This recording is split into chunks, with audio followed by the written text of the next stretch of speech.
So he's just going to do a little bit of a chat about what he's been doing. I'm sure you can ask him questions and stuff as well. We'll put you on the spot. And easy that way. So I'll hand over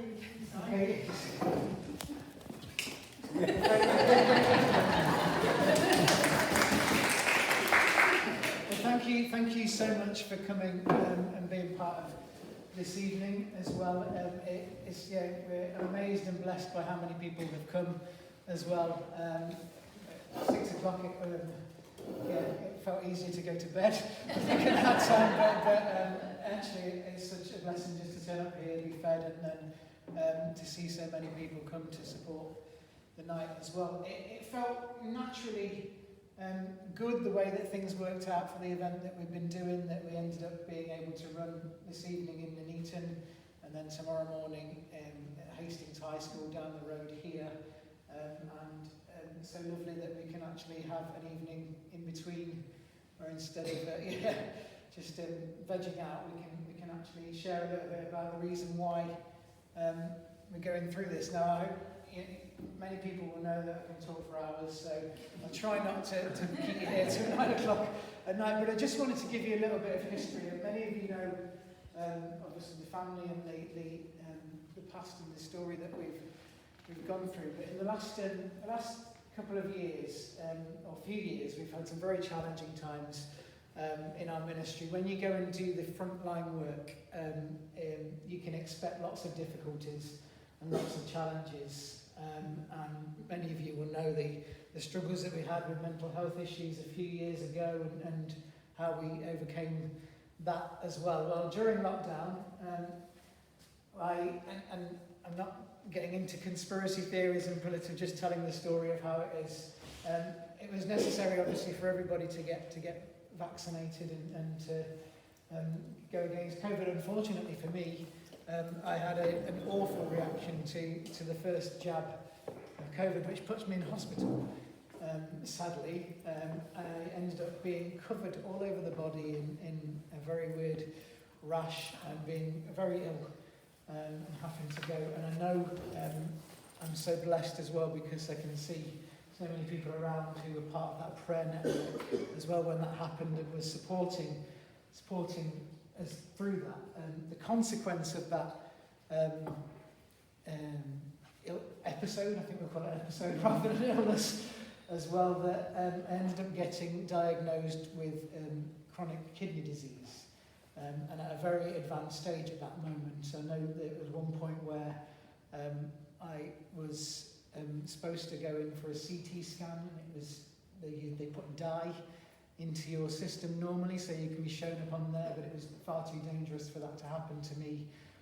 So it was kind of that wake-up moment then, actually, that something was very, very wrong. And so they talked about what was going to happen with that. I think I was about 19 stone or so in weight at that particular time when I was in hospital. So many of you know that I've been quite a lot larger than I am now as well. So I'm now half the man I was. But when they talked in the renal ward about what may happen and the consequence of that, I was fortunate enough to have a biopsy, which showed that there was nothing like cancerous or anything else going on, simply that the kidneys were so deteriorated that a transplant would probably be necessary, and we need to start thinking about lifestyle changes for dialysis, or lifestyle changes in being able to keep fitter, lose weight, and just generally live healthily. And they were very relaxed and said, well, there's some things that you might want to do, might not want to eat.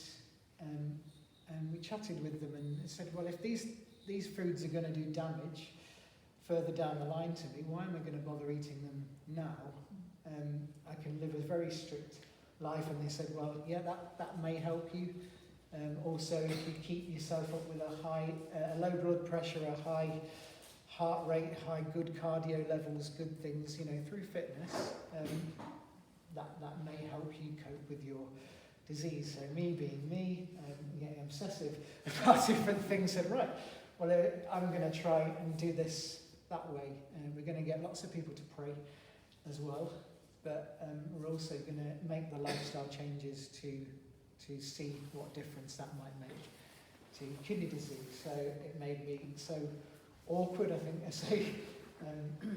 Everywhere I go, I'm very annoying in places of eating, as well as to what I can and can't eat. Friends of ours, Mick and Lorraine, who live near us, and they wanted to celebrate my birthday a month after I came out of hospital, and we chatted about everything and turned up, and I had a pineapple with a candle in the top of it, because that was anything that I wanted to be allowed to eat. But over time, you know, things seemed to be managed, and they worked as well. So my kidney function was about 22%, which is just above the level of needing to start going through transplant treatment. And every time I would go back to the consultant, I'd lose a lot more weight. I'd be a lot fitter, and the results tended to just slowly and gradually increase. Now, they don't normally do that in my case as well. They can fluctuate between 2 or 3%, but I went in, when were we now, February, January was my last blood test, kidney test, sorry, and they were showing a 10% increase from where my kidney function was to where it is now. Now, some of that is down to the lifestyle changes, but some of that is down to the fact that we bring God into that situation as well, and he wants to do something miraculous. Going back one thing, when I left the hospital after my initial issues, everything was tested. I came back, I said, everything's fine, just take these steroids and hopefully your reaction will clear up. Everything's working okay. 4 hours later, I got an urgent phone call saying, I'm really sorry, but we've given you the wrong blood test results. We've given you somebody else's results.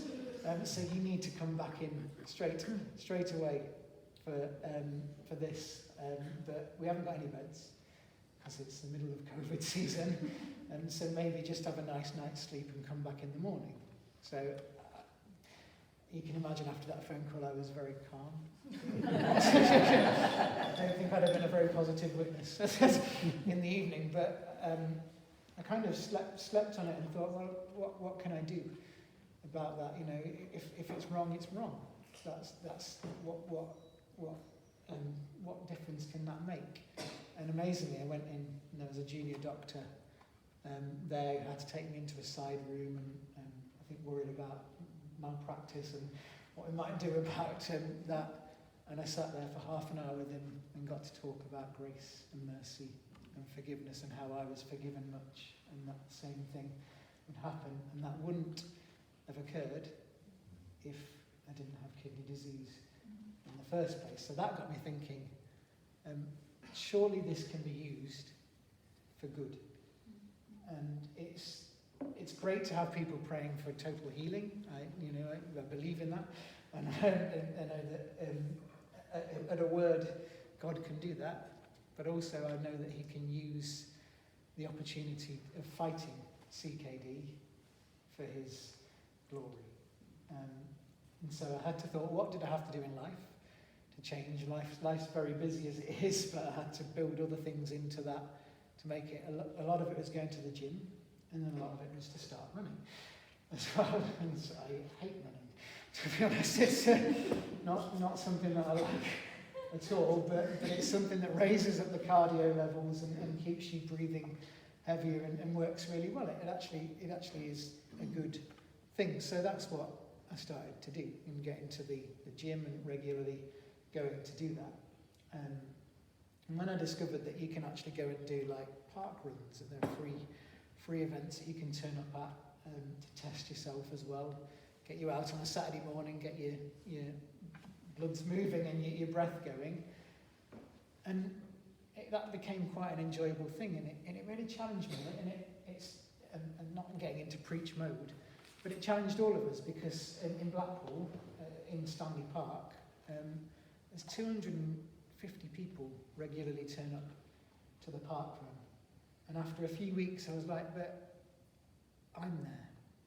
So, this is something where 250 people from Blackpool are gathering together, and where are we as Christians in that, and really challenged me that actually I need to do something about this to make a difference and to give an opportunity. I can't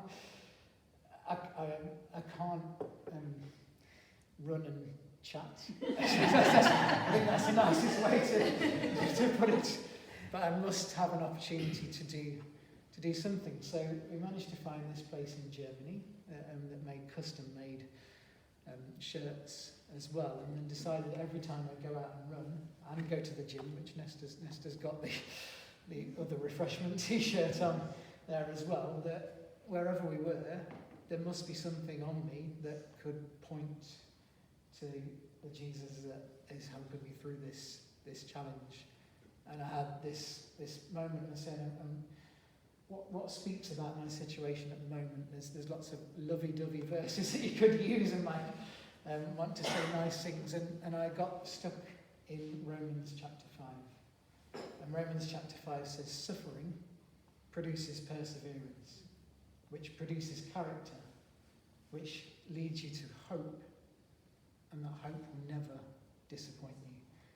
And that is why I decided to stick on the back of my running shirt at the bottom, along with the hashtag that says running with Jesus, which again we wrestled with for a long time. We were running for Jesus and we're running to Jesus, but ultimately realised that I'll quickly break from this, and now I'm going into all over the place, but just before Christmas we went onto the park run that I didn't want to do, because it was muddy and it's like, I don't like cross country, but I know again you have to go and do it.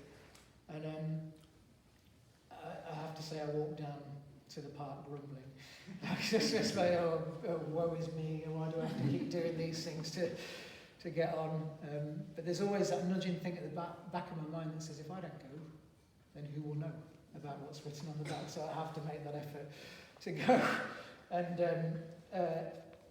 as I was running around the first lap, the rain started coming in and it was getting muddier, and I began to pray. And pray in frustration. I was like, why did I do this? And exactly the halfway point, the sun came out, a rainbow came on the second lap of the whole race. It was just beautiful, the opposite of why we started the race. And all of a sudden he's saying, you know that you're running with me and I'm looking over you and after you, and you are doing it for mission, but you're also doing it to enjoy that time when you've got 20-25 minutes where you're just running and thinking and talking to him. So I know that he goes with me. And it meant that we travelled around to lots of different runs, and it worked. I think that's the simplest way to put it. It's such a striking shirt, colours-wise, but it gets noticed. And I went to Fleetwood, which is just north of where we live. It's my treat run to go to Fleetwood because it's flat and it's up and down the prom. It's nice, not challenging. And I took Laura, and myself, bless her, she's not with me on this, but she in turn has also had her own health problems during this last 12 months or so, so she's now having to start to take up running as well to help manage her condition. She'll actually be running tomorrow in Ellesmere Port with us, but I left her a long way behind, so which is we run very differently, I think, and decided to go for quite a fast one, and got over the finish line a bit out of breath to sit down, and this lady comes running up to me, and she goes, "Gosh, I love your shirt. Where can I buy one of these shirts from?" I was like, "Well, they're not really for sale. It's custom made." He said, "Yeah, I know all about the suffering of running and things like that." And as we chatted, she was doing the London Marathon the next week, and I was able to walk through the verse with her and lead her to the hope that was written on the back as well. And she then said, "Oh, I'm going to the London Marathon next week. I wish I could have this written down somewhere, so I remember it whilst I'm running." And I said, "Well, actually, there's a book you can get. So you might be able to find where it's got in." And then a couple of months later, we went back to Fleetwood to run again, and I think I was on my own. Laura wasn't there, and and I pushed my way to the start because I tend to finish in the top 15 or 20 at Fleetwood as well, and there was a voice behind me saying, "Wow, it's the man in my favourite shirt." Again, back in that place, and you know, it's we're sowing seeds of what might be on the back of the shirt. It's easy evangelism because I don't have to say anything; I just have to be, and then somebody else reads what you're doing. But anyway, so that's the reason why. It's about using supposed life's supposed shipwrecks and turning it around so that it can be used as an opportunity for people to discover who Jesus is. And we never really know what we're going to do. I just early last year we prayed a lot about Halloween as well. There was a big Halloween event going on. Of course, you know, it's something that we would not necessarily agree with celebrating as such, but all throughout the week beforehand, it was if I don't go, who will go? You know, if everybody boycotts it, where's the light going to be? And amazingly, it was in the woods. It was a horrible course. I hated going through it because I couldn't really see, but you had to wear head torches, and that meant that the head torch, the person behind, was angled exactly towards the back of there, and so there's a big space on the front for the numbers, so it never gets blocked on the back, and you don't know what difference that makes.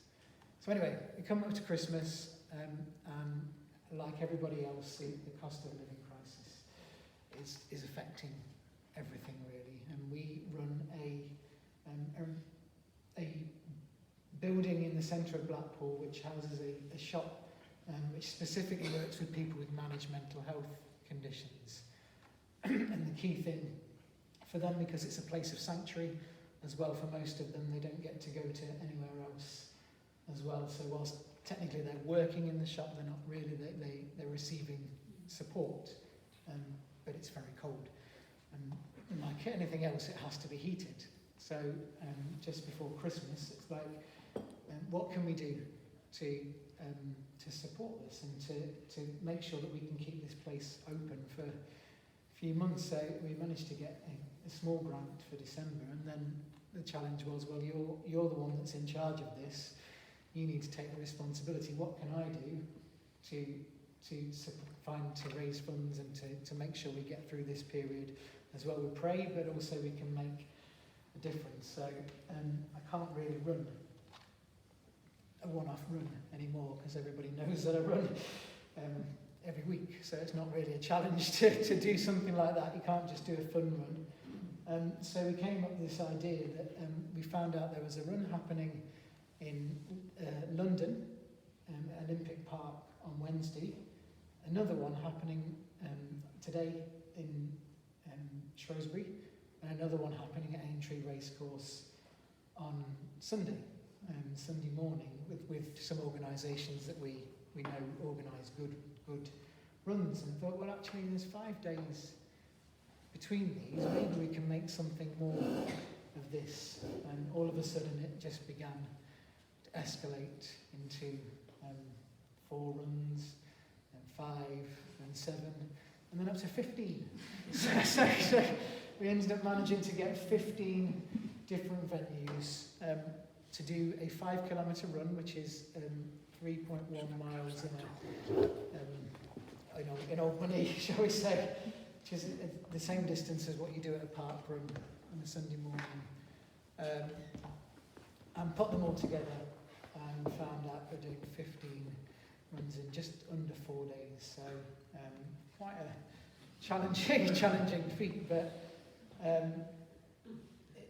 anything is possible if you put your mind to it. So I spent most of Christmas out and about running, most of January in the gym, obsessively training like an athlete to get to this time today.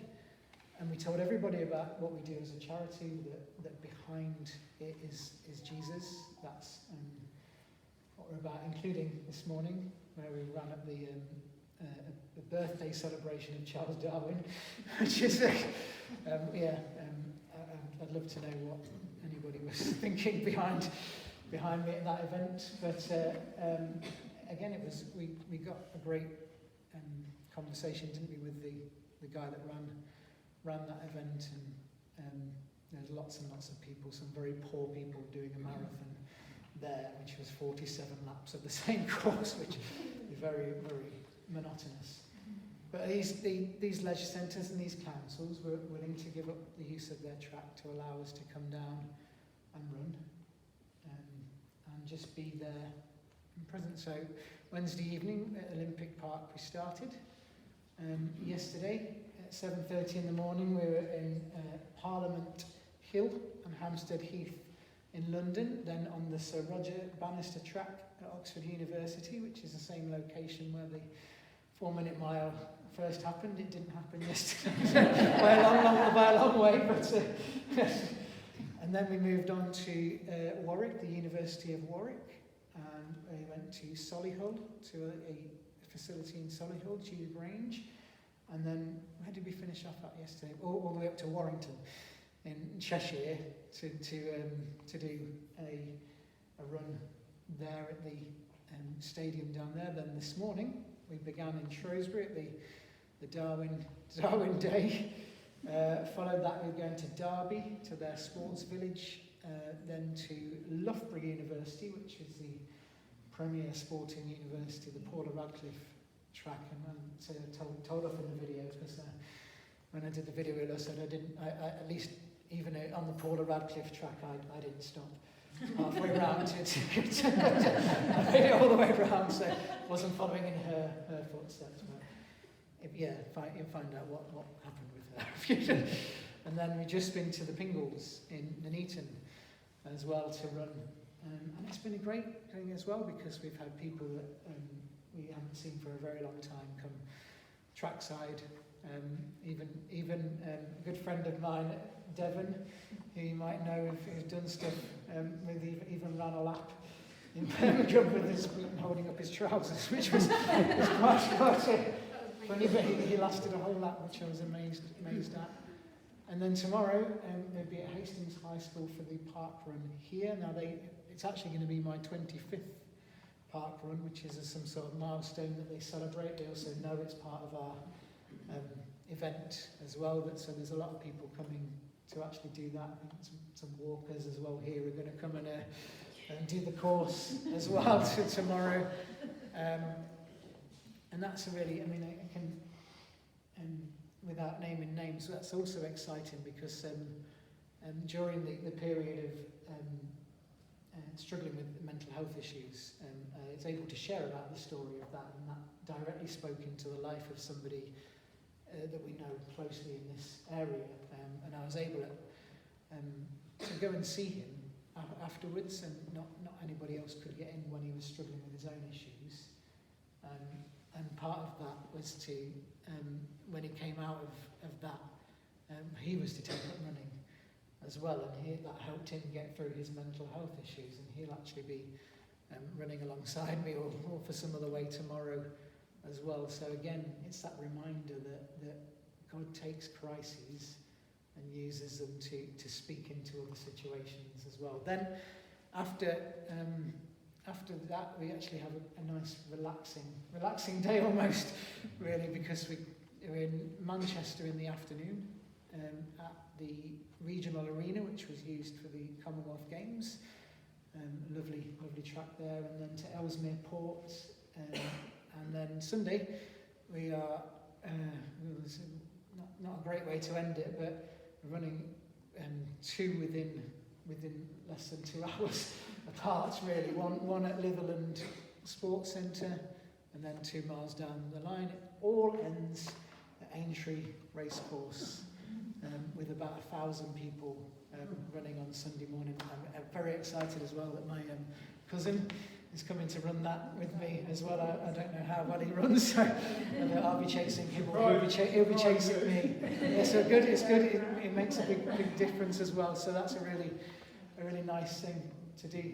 And all in all, the blessing behind it is that through what we're doing and the profile that it raises about refreshment and the work because ultimately it's about these guys that we're working with, supporting them. We've raised, I think, so far about £2,500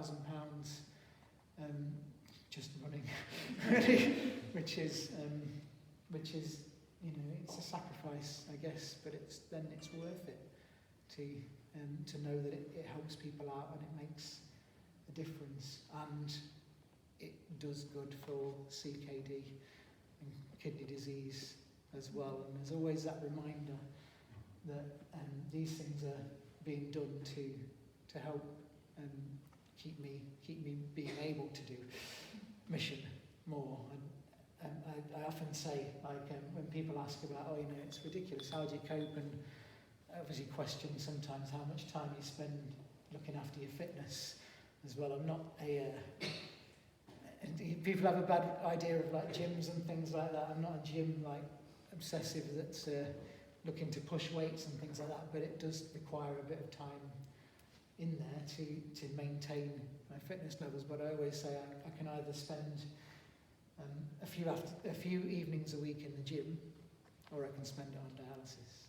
And I think I've chosen the gym for now because it tends to work, and with an incredibly disciplined lifestyle, and it is boring and monotonous, but it's shown that actually naturally and supernaturally health problems can be overcome, because he is the one that knitted and made the kidneys in the first place, so he's the one that knows how to look after them as well. And sometimes he nudges and says, well, I'm giving you the responsibility to look after them, but ultimately he'll do the rest as well, and give that rest and energy to do these things. So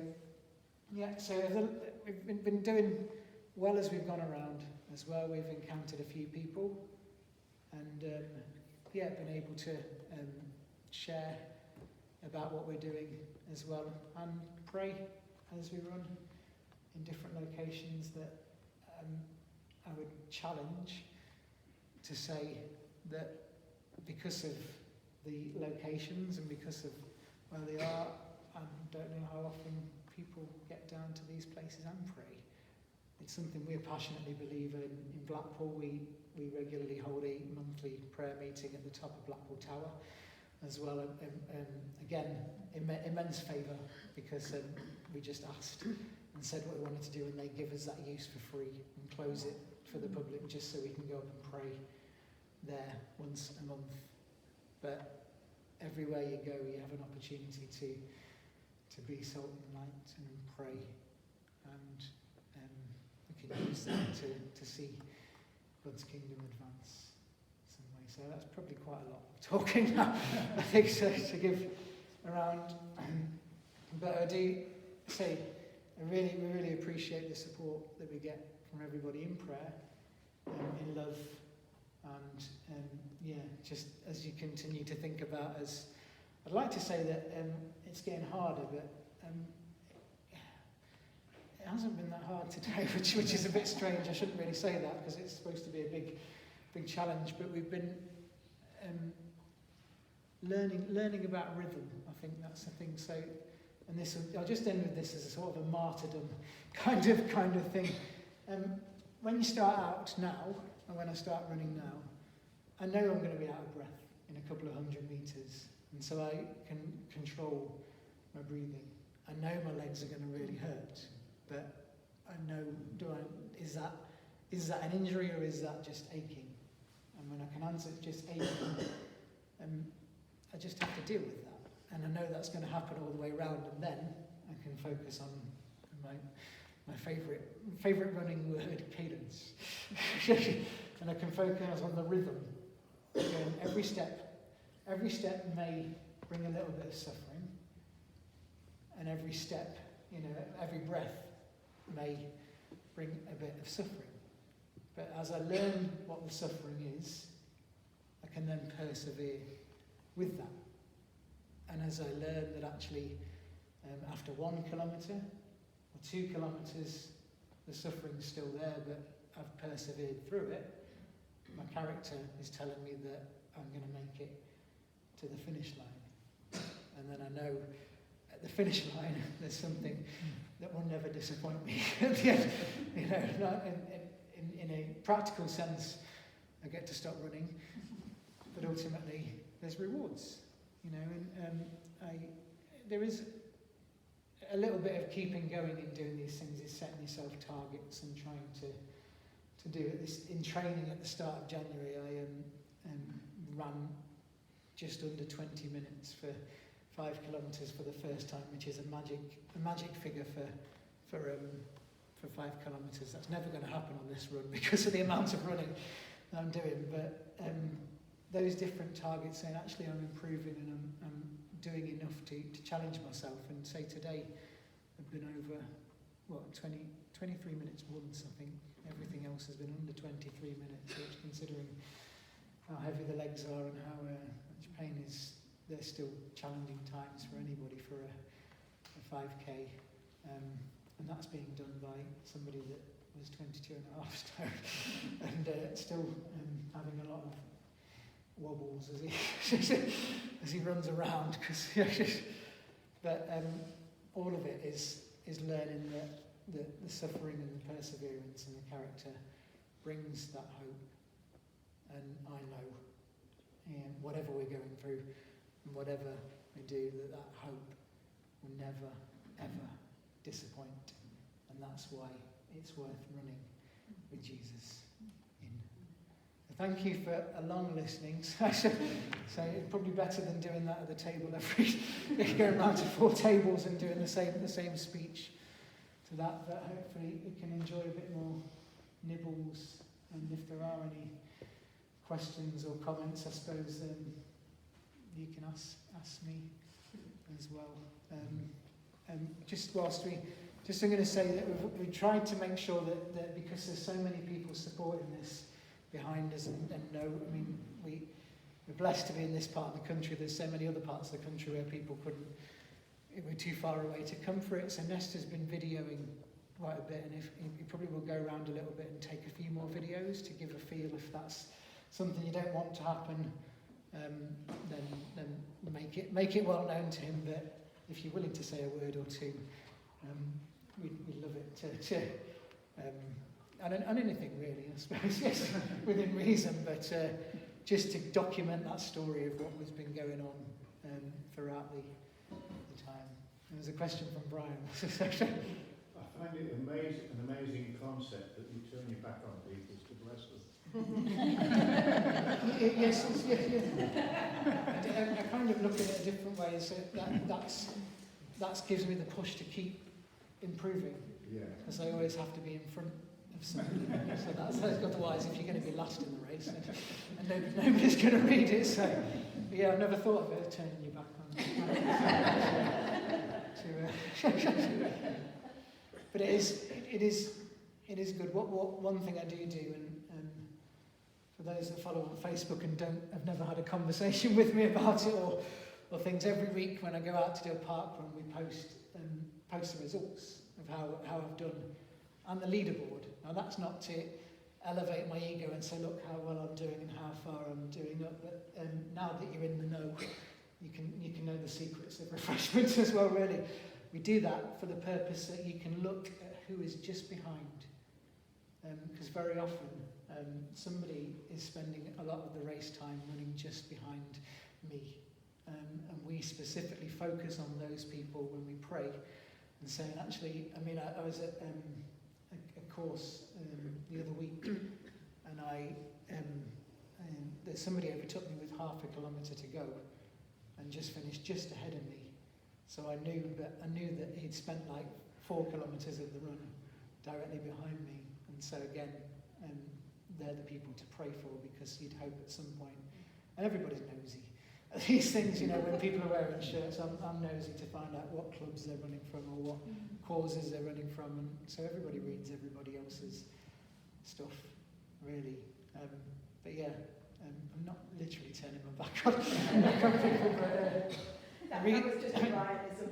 The main reason is that the very practical reason that you started doing a lot of real races, like chip timed races, where you're actually competing with numbers and things, so a number has to go on the front very often, so it was never a good idea to put writing underneath there, but I never allow anything to go on my back. The message is far too important to do that. Thank you. Do you get mental withdrawal symptoms if you don't necessarily run any particular day? I'll tell you next week. There's not been many days in the last month that I haven't run really. No.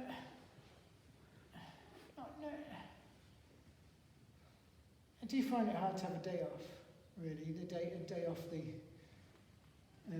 doing something, really. So I can tend to like to make sure I do 10,000 steps.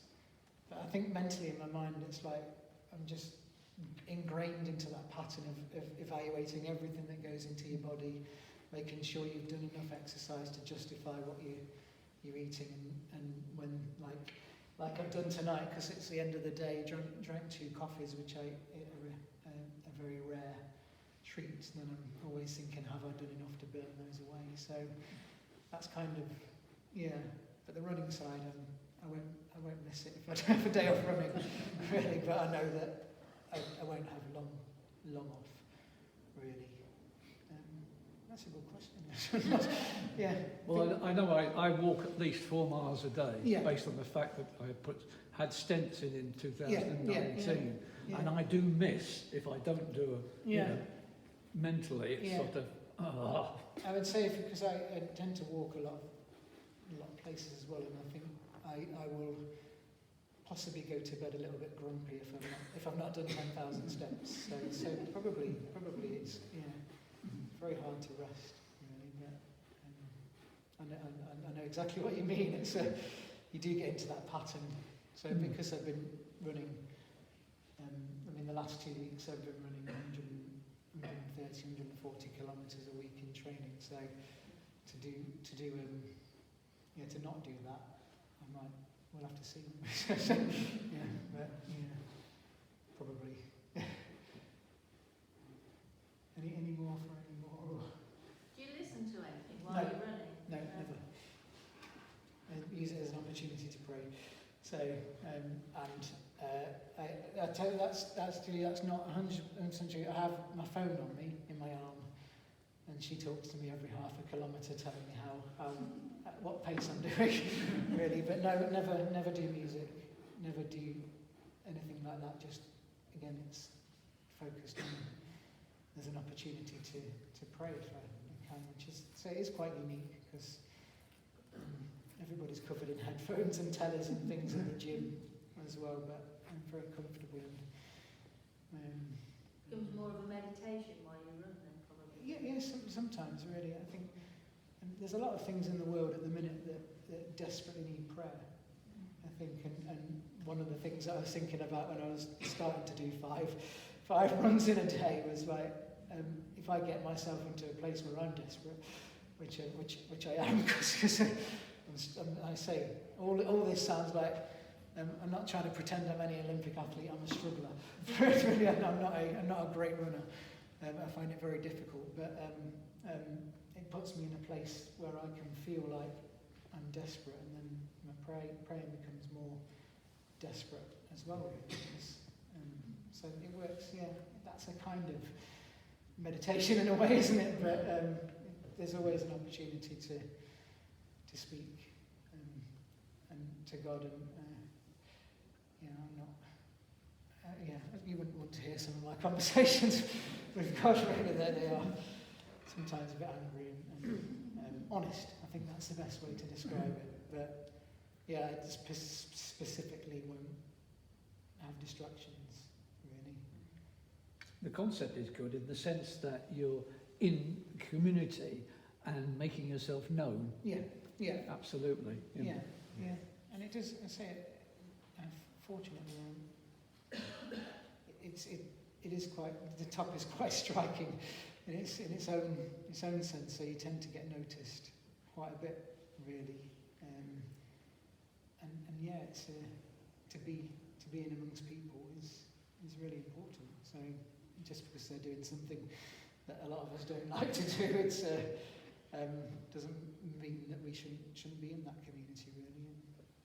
I'd ignored it for many years, 'cause, as you're probably aware, my focus was more on eating rather than exercising for long periods of time, so it's a whole different world. But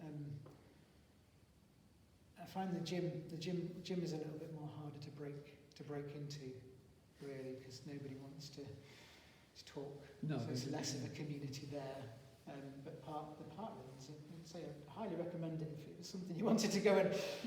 These days you can walk it now, and there's always a lovely atmosphere, and people will cheer you on if you're going round in 20 minutes or an hour. It's and everybody's there to support them. They always say it's not a race. It's not. It's a community, and it's people. Isn't that a challenge? It's people gathering together to encourage each other in their walk or in their run. No, it's in a secular sense that sounds like church. Well, our church should be really, but it's a great community to be part of. And we're really fortunate in Blackpool that one of the churches is involved in our park run. So every week they do chalk motivation and drawings on the floor, so sometimes it says 1 lap left or something like that, but often, we've been down and it says John 3:16 on there, and it's always good to know that there are Christians in the midst of that community as well. And it's good. Any more? Did you ever get to meet the person that your diagnosis got mixed up with? No. But I did often think of this poor person that's got perfect blood, was possibly diagnosed with kidney treatment at that time, yes, because presuming that there was a direct switch, some poor person, was told they had severe chronic kidney disease and they didn't. So, but hopefully for them it was 4 hours as well before they were told. But no, in Blackpool it's not a rare thing, sadly. It's not got a great reputation, our hospital in Blackpool, so there's this thought behind that it could have been mixed with all sorts of things, and you've got this cycle going on that somebody's something else. But yeah, you don't know really, do you, what happened? Well, all I was grateful of is getting the chance to meet the person that made the mistake, and that so. So the other man was as forgiving as you.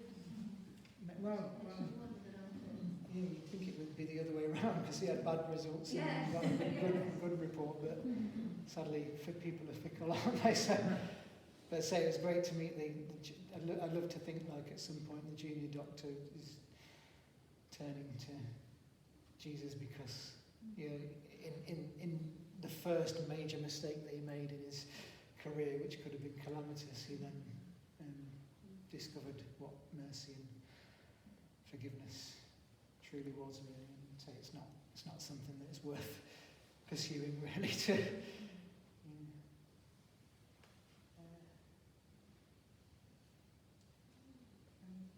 Thanks for bearing with my legs as well. I thought I'd show that I was dressing the part for runs, and unfortunately we've come straight from the Pingles, so and brave the cold as well, so I tend to have an array of outfits to wear to run in, so some for cold weather and but nice enough to wear shorts today, so yeah. Right. Thank you for patiently listening for a long time. I don't know if there's another drink, is there or not? Or there could be another drink and nibbles if you want to know. If there's anything more you want to know about anything that we do up in Blackpool, then please do catch us. I haven't really talked about Nesta either. Nesta's come along to help do media as well, and has patiently sat in the car and done lots of filming. You'll have seen him do tons of videos online. But the other thing that Refreshment does is have a mission training centre, which is where we live all the time. And we were blessed during COVID as well to have Nesta and his wife at the Refresh Centre for about a year with us to learn ministry and mission, and he's faithfully come along for this journey as well to serve, and been a great servant, and had to talk to people on the sidelines when I've not been able to, been stuck behind that iPad as well, filming everything, doing great, what do you describe it, slow motion videos and Benny Hill-esque sped up ones as well. But it's such a blessing to You have mean him speed here him up? as well. Yeah, it makes me look as if I'm running fast. Yes, yeah. But thank you. Have another drink and some nibbles, and say thank you for your support in coming as well. So it really is a blessing. We've had many days when, well, many venues, haven't we, where it's just been the two of us with the whole athletics track to ourselves, and many that, if you travel around the country enough and do enough, there's plenty of athletics tracks you can probably just walk into without paying, really. It's they're very keen to let you use them. So, but yeah, and thank you for your prayers as well. That's it. I think I'll shut up, shall I guess? Yes.